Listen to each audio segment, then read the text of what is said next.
नमस्कार, आप देख रहे हैं रफ्तार मीडिया। मैं हूं आपके साथ सबिहा। आगे आप मेरे साथ देखेंगे उत्तराखंड से जुड़ी तमाम छोटी बड़ी खबरें विस्तार से, लेकिन सबसे पहले नजर उत्तराखंड हेडलाइंस पर। चंपावत उपचुनाव के कल आएंगे नतीजे। सुबह 8 बजे से शुरू होगी वोटों की गिनती। मतगणना के लिए बूथों पर लगाई गई 12 टीमें, सुरक्षा के पुख्ता बंदोबस्त। हल्द्वानी में सीएम धामी ने केंद्र सरकार की गिनाई उपलब्धियां। कहा, भाजपा ने जो कहा वो किया। प्रधानमंत्री मोदी के नेतृत्व में प्रदेश कर रहा तरक्की।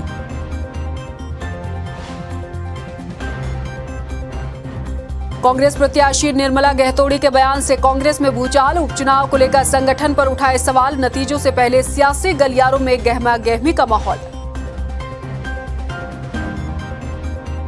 चारधाम यात्रा की व्यवस्थाएं और बेहतर बनाने में जुटा प्रशासन। ऋषिकेश में पंजीकरण के लिए जारी हुई टोकन व्यवस्था। तीर्थ यात्रियों को मिलेगी सहूलियतें।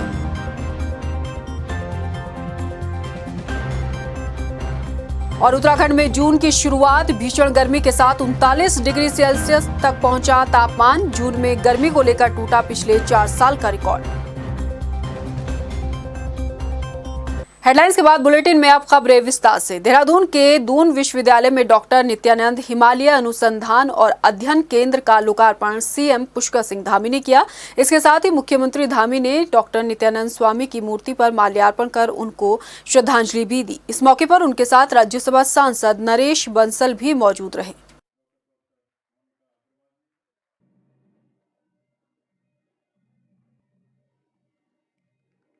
प्रधानमंत्री नरेंद्र मोदी के 8 साल के कार्यकाल पूरे होने के मौके पर हल्द्वानी में सीएम धामी ने उनके कामों की उपलब्धियों को जनता के बीच रखा। आयोजित प्रेस कॉन्फ्रेंस में मुख्यमंत्री धामी ने कहा कि केंद्र के नेतृत्व में न सिर्फ देश बल्कि प्रदेश ने नई बुलंदियों को छुआ है। उन्होंने कहा कि देश हित में केंद्र के सहयोग से कई योजनाएं चल रही हैं और सभी योजनाओं का उत्तराखंड को लाभ मिल रहा है। सीएम ने कहा कि बीजेपी सरकार जो कहती है वो करती है। उन्होंने कहा कि प्रधानमंत्री नरेंद्र मोदी का उत्तराखंड से लगाव है और इसी लगाव के चलते प्रदेश में कई प्रोजेक्ट्स पर काम हो रहा है। जमरानी बांध परियोजना पर भी काम किया जा रहा है, तो दूसरी तरफ प्रदेश में सड़कों की हालत को सुधारने पर भी काम हो रहा है। मोदी जी के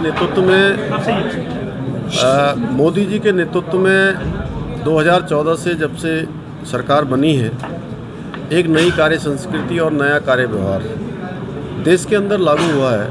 उत्तराखंड राज्य भी उन्हीं का अनुसरण करते हुए आगे बढ़ रहा है। आज मोदी जी के नेतृत्व में एक सशक्त भारत बन रहा है, आत्मनिर्भर भारत बन रहा है। भारत की पहचान पूरी दुनिया के अंदर बढ़ी है और भारत का मान सम्मान और स्वाभिमान पूरी दुनिया के अंदर बढ़ा है। मोदी सरकार के 8 साल पूरे होने पर मसूरी में बीजेपी महिला मोर्चा ने गरीब कल्याण योजना के अंतर्गत आयोजित कार्यक्रम में भाजपा प्रदेश प्रभारी दुष्यंत कुमार गौतम भी शामिल हुए। उन्होंने बीजेपी के 8 सालों को बेमिसाल बताते हुए कहा कि भाजपा में मातृशक्ति का बहुत बड़ा योगदान है। इसके साथ ही उन्होंने निशाना साधते हुए कांग्रेस पार्टी को घोटाले की पार्टी करार दिया। वर्ष का मान सम्मान, प्रधानमंत्री का मान सम्मान गिराने का काम कर रही है। मैं देखता हूं कि पाकिस्तान के टीवियों पे हीरो बनना, चाइना के टीवी पे हीरो बनना, लगातार जो वो बुलवाना चाहते हैं वो कांग्रेस के माध्यम से, कांग्रेस के नेताओं के माध्यम से बनाते हैं। और वो ये साफ साफ जाहिर है, आपने देखा हुआ है अय्यर जी ने भी पाकिस्तान में बैठ के षड्यंत्र रचा था कि हम मोदी जी की सरकार को गिराएंगे। एक नहीं अनेक उदाहरण इनके मिलते हैं, जिनको मैं देश विरोधी कहूँगा। इनको राष्ट्रवाद, इन्हें पुनः जागृत होना चाहिए। लाभार्थियों को यहाँ पर जिनको आयुष्मान कार्ड से लाभ मिला है या सरकार की तरफ से आर्थिक मदद मिली है, उन लोगों को भी सम्मानित किया गया। ये भारतीय जनता पार्टी की सरकार है जहाँ पर महिलाओं का सम्मान निरंतर बढ़ाया है। और मुझे लगता है कि मैं जब भी बोलूँगी तो यही बोलूँगी, हर बार मोदी भाजपा की सरकार। और अब बात करेंगे चंपावत उपचुनाव की। कल का दिन प्रदेश और मुख्यमंत्री धामी के खुद के लिए बड़ा अहम दिन रहने वाला है। कल उपचुनाव के नतीजे सामने आएंगे। मतगणना को लेकर सभी तैयारियां पुख्ता हैं। काउंटिंग जो सेट है वहां पर तैयार हो चुकी है। कितने राउंड में काउंटिंग होगी, तमाम मुद्दों पर ग्राउंड जीरो से हमारे संवाददाता मनीष डंगवाल ने जायजा लिया। चंपावत विधानसभा उपचुनाव को लेकर कल मतगणना होनी है और जिस कमरे में ये मतगणना होनी है उस कमरे की तस्वीरें हम आपको दिखा रहे हैं कि आखिरकार किस तरीके से यहाँ पर मतगणना को लेकर तैयारियां की गई हैं। सबसे पहले हम जो ये सीसीटीवी कैमरा लगा हुआ है इससे आपको दिखाना चाहेंगे कि जितनी टेबल लगी हुई हैं उनकी मॉनिटरिंग भी यहाँ से होगी और इस तरीके से जो किसी तरीके की कोई धांधली न हो, सीसीटीवी कैमरों की नज़र भी उस पर रहेगी। और जो आप देख सकते हैं कि कमरा बना हुआ है, यहाँ से अनाउंसमेंट यहाँ पर किया जाएगा। जितने भी राउंड की जो काउंटिंग होगी उसके जो रिजल्ट आएंगे वो यहाँ से बताए जाएंगे। तो पूरी तरीके से जो है वो जो काउंटिंग होनी है उसको लेकर तैयारियां लगभग पूरी हो चली हैं। और जो ये टेबल लगाई गई हैं इनमें जो ईवीएम मशीनें हैं वो रखी जाएंगी और 13 चरणों की काउंटिंग ये होनी है। 12 टेबल बनाए हुए हैं, यानी कि एक चरण की जब काउंटिंग होगी तो 12 टेबलों पर इस तरीके से ये काउंटिंग होगी।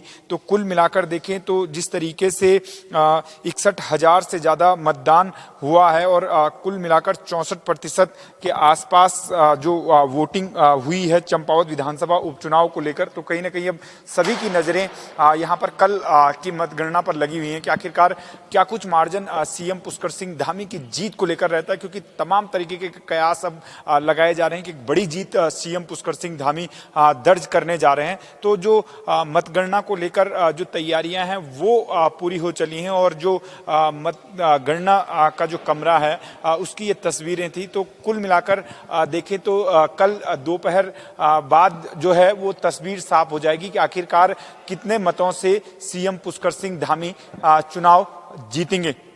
कैमरा पर्सन अरविंद के साथ मनीष डंगवाल, चंपावत, रफ्तार मीडिया। चंपावत उपचुनाव की मतगणना को सही तरीके से निपटाने के लिए विकास भवन सभागार में मतगणना कर्मियों को दूसरे चरण की ट्रेनिंग को पूरा कर लिया गया है।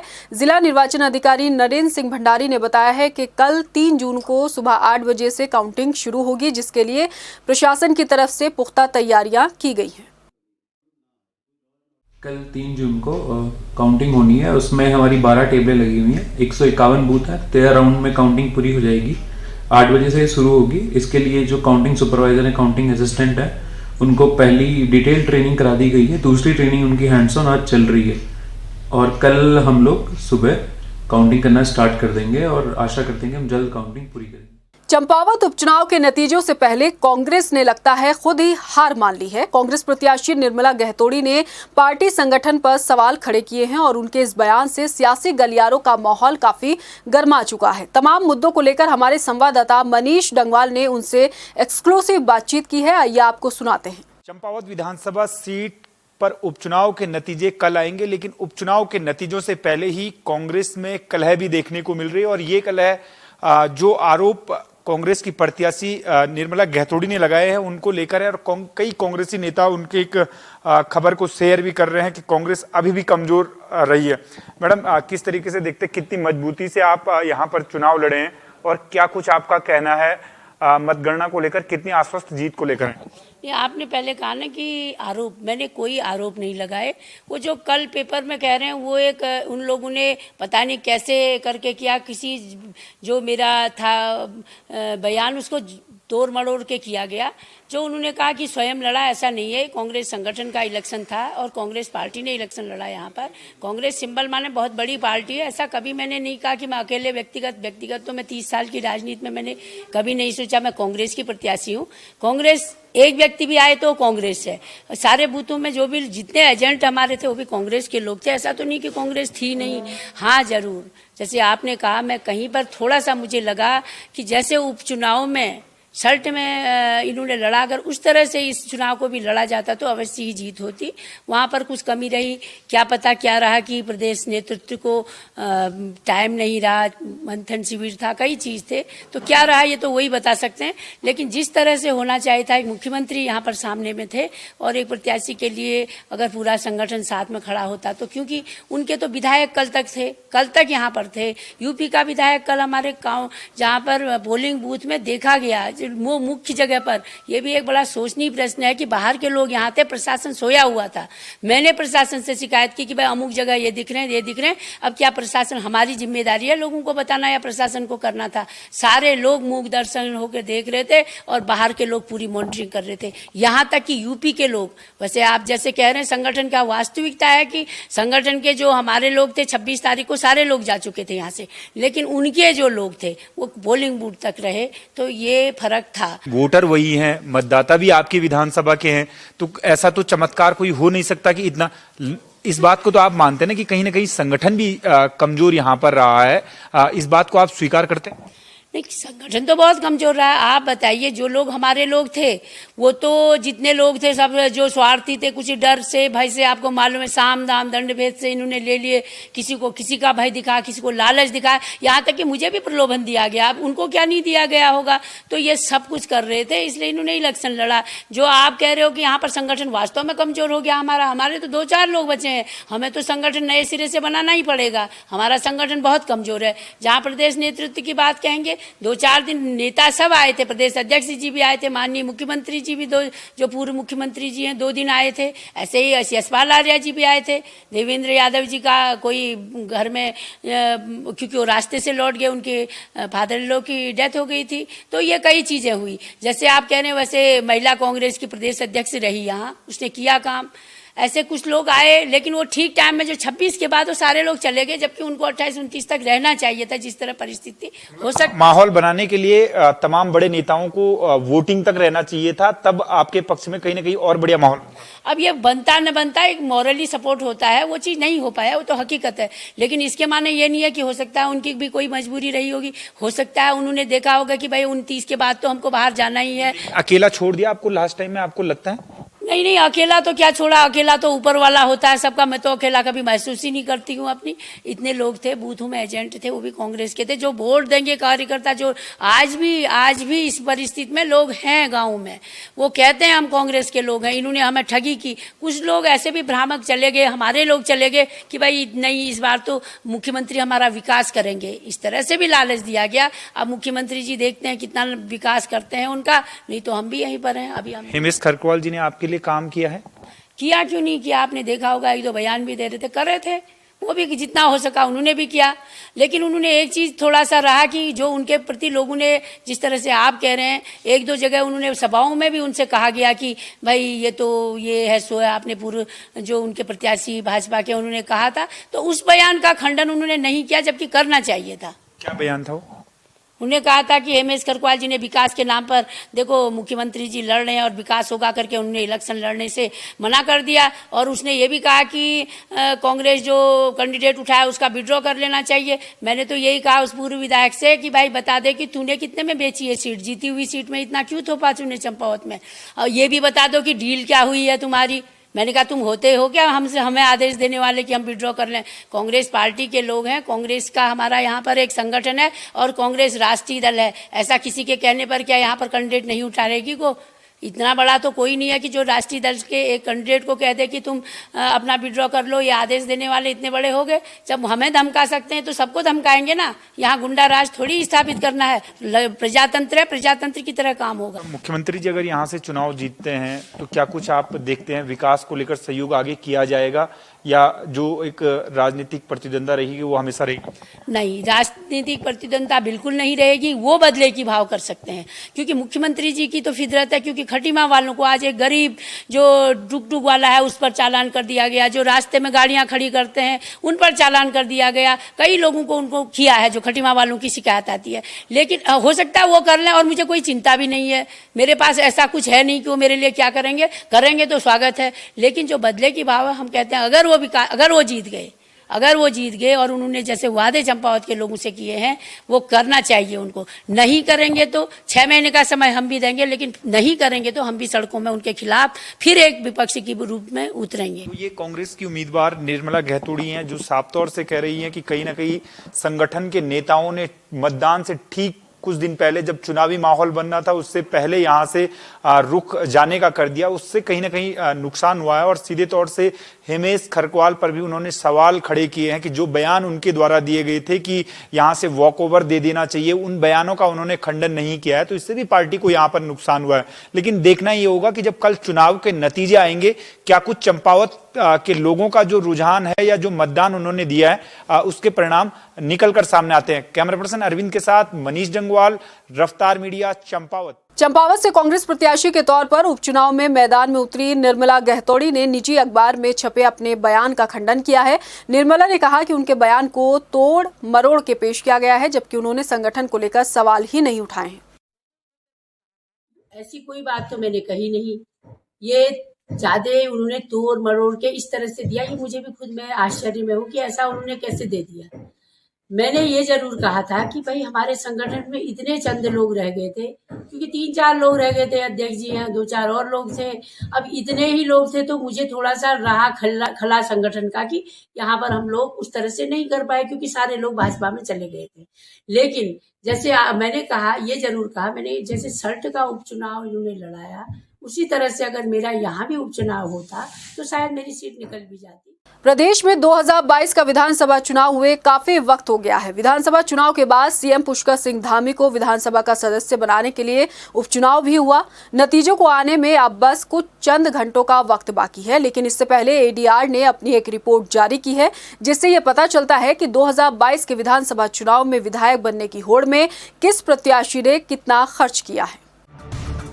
प्रदेश में 2022 का विधानसभा चुनाव कोरोना की जद में हुआ। डिजिटल प्रचार प्रसार के साथ सीमित संख्या में जनसभा का आयोजन किया गया।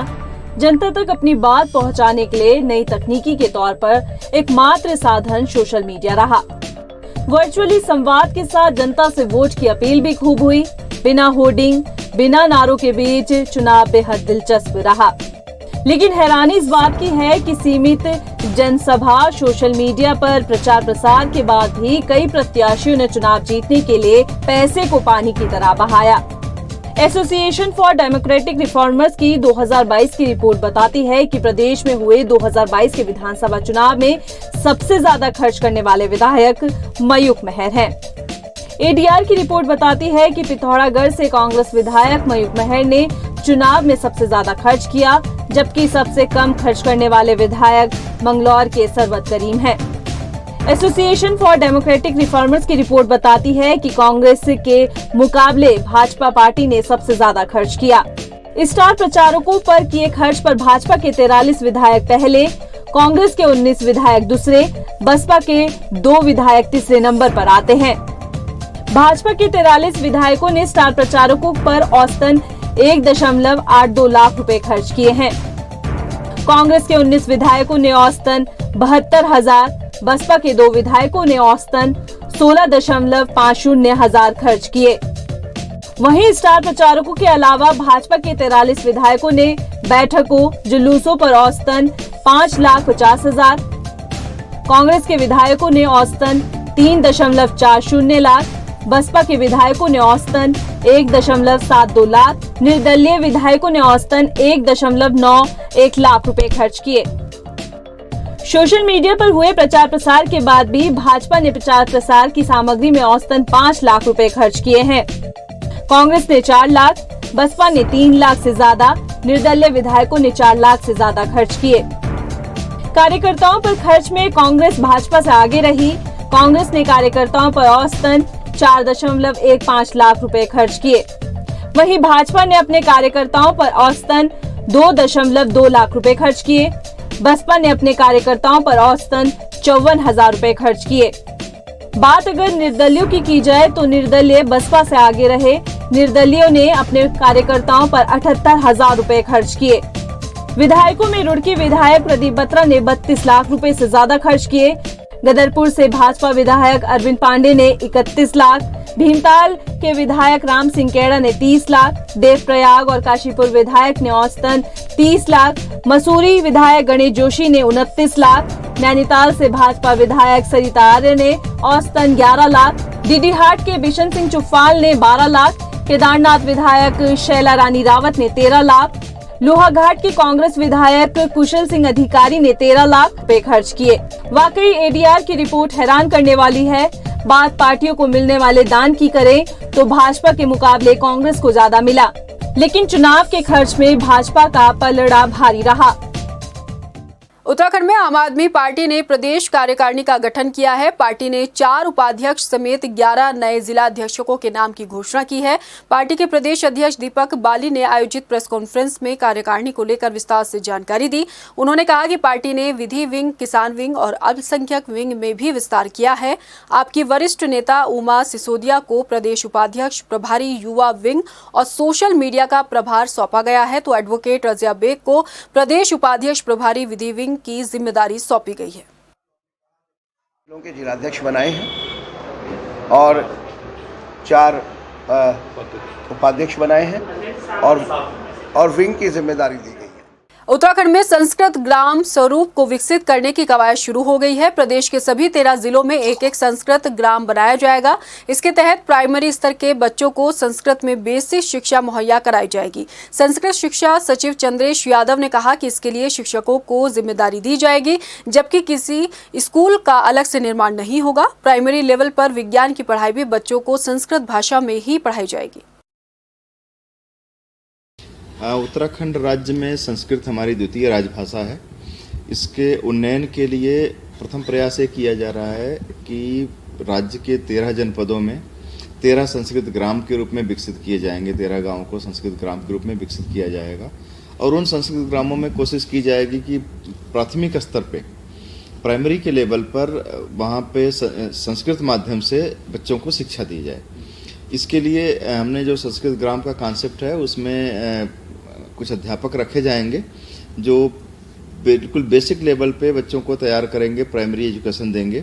और इसके लिए जो पाठ्यक्रम है, पाठ्यक्रम के लिए संस्कृत शिक्षा अकादमी को इसका पाठ्यक्रम तैयार करने के लिए कहा गया है। ऋषिकेश में 4 धाम यात्रा की अलग अलग व्यवस्थाओं का औचक निरीक्षण करने पहुंचे जिलाधिकारी आर राजेश कुमार और एसएसपी जन्मेंजय खंडूरी ने वहां जायजा लिया। निरीक्षण के दौरान जिलाधिकारी ने बस स्टैंड पर वाटर कूलर बढ़ाए जाने के साथ ही मोबाइल टॉयलेट लगाने के निर्देश दिए। साथ ही साथ 4 धाम यात्रा के पंजीकरण के लिए टोकन व्यवस्था भी शुरू कर दी गई है। 2500 श्रद्धालुओं को टोकन जारी किए गए हैं। इस व्यवस्था के लागू होने से अब पंजीकरण के दौरान भीड़ में धक्का मुक्की के बीच किसी अप्रिय घटना पर रोक लगाई जा सकती है। सिस्टम शुरू किया है। टोकन सिस्टम करने से हम लोग खुद ही जाके पर्टिकुलर जगह पे जहाँ पे रुकवाए उन लोगों को दे रहे हैं। तो जो रश वाली स्थिति है वो नहीं है। भले हम एक ही जगह पे कर रहे हैं, लेकिन एक जगह पे हमने मल्टीपल काउंटर्स हमने लगाए हुए हैं। तो मल्टीपल काउंटर लगने की वजह से एक तो आपका रश वाला है नहीं, और क्योंकि हम लोग खुद ही जाके टोकन्स डिस्ट्रीब्यूट कर रहे हैं तो पर्टिकुलर आईएसबीटी पे रश की स्थिति कम है। और अब बात करेंगे मौसम की। जून महीने की शुरुआत होते ही प्रदेश भर में गर्मी का प्रकोप देखने को मिल रहा है। विश्लेषण के आधार पर देखा जाए तो 2018 के बाद ये पहला मौका है जब तापमान में हद से ज्यादा बढ़ोतरी देखने को मिल रही है। लोग बेतहाशा गर्मी से परेशान हैं, तो मौसम विभाग ने साफ किया है कि अगले कुछ दिन सूरज की तपिश परेशान करने वाली रहेगी। देखिए हमारी ये रिपोर्ट। मई में आखिर हफ्ते में सामान्य से ज्यादा बारिश होने से कम हुई सूरज की तपिश ने आंखें एक बार फिर ततेड़ ली है। जून की शुरुआत में पड़ रही बेतहाशा गर्मी ने लोगों के पसीने छुड़ा रखे हैं। महीने की शुरुआत के पहले दिन का तापमान ही 39 डिग्री सेल्सियस रिकॉर्ड किया गया, जो पिछले कई सालों में जून में सर्वाधिक तापमान रहा। इससे पहले साल 2018 में जून में अधिकतम तापमान 38.7 डिग्री सेल्सियस दर्ज किया गया था। मौसम विभाग के पूर्वानुमान के मुताबिक अगले 3 दिन प्रदेश में मौसम शुष्क बना रहेगा। मैदानी इलाकों में लू चलने को लेकर चेतावनी जारी की गई है। हालांकि पहाड़ी इलाकों में हल्के बादल छाए रहने का पूर्वानुमान भी है। मतलब साफ है कि आने वाले कुछ दिन लोगों के लिए परेशानी और गर्मी से बेहाल करने वाले दिखेंगे, तो पहाड़ों में मौसम शुष्क बना रहेगा। ऐसे में बढ़ती गर्मी के बीच लोगों को कितने और दिन सूरज की तपिश झेलनी होगी, फिलहाल इसका अभी जवाब मौसम विभाग के पास नहीं है। हालांकि इतना जरूर है कि अगले 4-5 दिन बाद मौसम में कुछ बदलाव देखने को मिले। रफ्तार मीडिया के लिए देहरादून से ब्यूरो रिपोर्ट। यातायात पुलिस ने 13 मई से 27 मई तक मॉडिफाइड साइलेंसर के खिलाफ अभियान चलाया हुआ था। इस अभियान के तहत देहरादून यातायात पुलिस ने 461 वाहन चालकों के खिलाफ कार्रवाई की है और 57 वाहन सीज किए गए हैं। इसके साथ ही 15,300 रुपए का जुर्माना भी वसूला गया। एसपी ट्रैफिक ने बताया कि 2 पहिया वाहन पर मॉडिफाइड साइलेंसर लगाने वालों के खिलाफ लगातार कार्रवाई की जाएगी। हमने एक सप्ताह में 461 गाड़ियों के चालान किए गए। उसमें 57 गाड़ियाँ सीज भी की गई और जो भी गाड़ी पे कार्रवाई हो रही है उनको काउंसलिंग भी की गई और निवेदन भी किया गया कि आप अपना साइलेंसर चेंज भी कर दें और पुराना साइलेंसर हमारे ऑफिस में एक एश्योरेंस के तौर पर जमा कर दें। उसी के तहत 185 साइलेंसर पे बुलडोजर चला के एक मैसेज देने की कोशिश हमने की है कि ये चीज़ अब शहर में बिल्कुल ही, देहरादून जैसे शांत शहर में और सुंदर शहर में बिल्कुल ही टॉलरेट नहीं की जाएंगी। रुड़की HRDA द्वारा अवैध भवनों और कॉलोनियों पर लगातार कार्रवाई की जा रही है। ज्वाइंट मजिस्ट्रेट के नेतृत्व में सिविल लाइन क्षेत्र में 2 बड़े भवनों को सील किया गया है। इस मामले में ज्वाइंट मजिस्ट्रेट ने कहा कि नियमों के खिलाफ दोनों भवनों में काम कराया जा रहा है, इसलिए दोनों को सील किया गया है। उन्होंने कहा कि अगर इसमें किसी भी कर्मचारी की मिलीभगत पाई गई तो उसके खिलाफ सख्त कार्रवाई की जाएगी।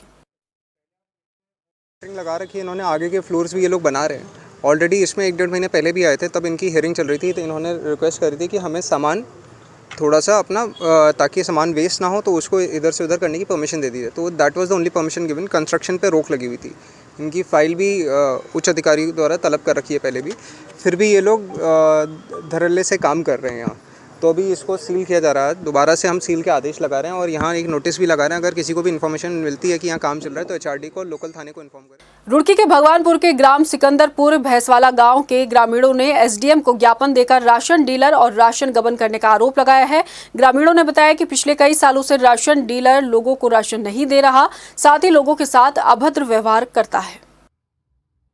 पिछले कई सालों से ये हमारे वार्ड में शिकायत चल रही है बराबर कि जो हमारे राशन डीलर हैं वो हमेशा मुफ्त का राशन नहीं बांटते, और अगर बांटते हैं तो 2-4 लोगों को देते हैं और कम देते हैं, पूरा नहीं देते। उनके द्वारा कहा जा रहा है कि वो उनके द्वारा समय पर राशन नहीं दिया जाता है, राशन दिया भी जाता है तो जितने मानकों के हिसाब से जितनी मात्रा में मिलना चाहिए उससे कम में दिया जाता है और घटिया क्वालिटी का दिया जाता है। तो इस संबंध में अभी जो पूर्ति निरीक्षक हैं उनके साथ और तहसीलदार के साथ एक संयुक्त टीम बनाकर इसकी जांच कराई जाएगी, और यदि इसमें वास्तव में उसमें शिकायत में सच्चाई पाई जाती है तो एसेंशियल कमोडिटीज एक्ट के अनुसार उन पर कड़ी कार्रवाई की जाएगी।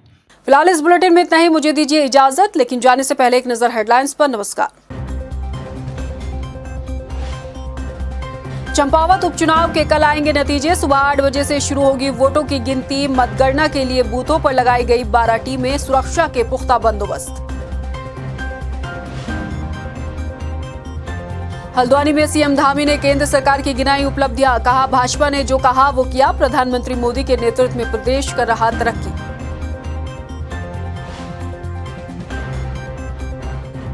कांग्रेस प्रत्याशी निर्मला गहतोड़ी के बयान से कांग्रेस में भूचाल। उपचुनाव को लेकर संगठन पर उठाए सवाल। नतीजों से पहले सियासी गलियारों में गहमा-गहमी का माहौल। चारधाम यात्रा की व्यवस्थाएं और बेहतर बनाने में जुटा प्रशासन। ऋषिकेश में पंजीकरण के लिए जारी हुई टोकन व्यवस्था। तीर्थयात्रियों को मिलेगी सहूलियतें।